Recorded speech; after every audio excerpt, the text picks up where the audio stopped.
సాయంకాల బ్రాహ్మణ అన్నదానమూర్తి దేవుల ధ్యానం చెప్పండి. నారాయణ నమ శివాయ సంభవాయ హరే పాప హరోదేవ కాశీ పుణ్య కాశీ యాత్ర హరి కోటకు సంబంధించి వారసులు ఉంటారు కదా.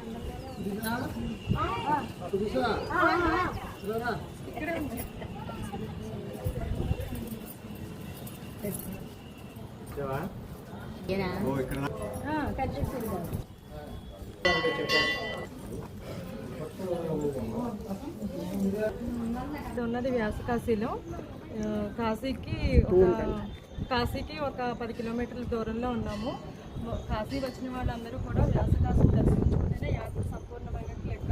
ఈ వ్యాసకాశీ చరిత్ర ఏమిటంటే, వ్యాస మహర్షి తన యొక్క 10,000 మంది శిష్యులతో ఒకసారి కాశీ నగరాన్ని దర్శించారంట.